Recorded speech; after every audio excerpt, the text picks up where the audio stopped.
hello කොහොමද ඔන්න ඉතින් මොන්රාගල තියෙන තවත් ලස්සන තැනක් තමයි මේ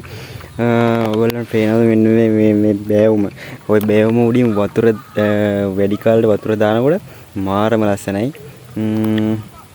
මේ වැව තමයි මුතුකන්ඩේ මොන්රාගල තියෙන ලස්සනම වැවක් මරු ඉතින්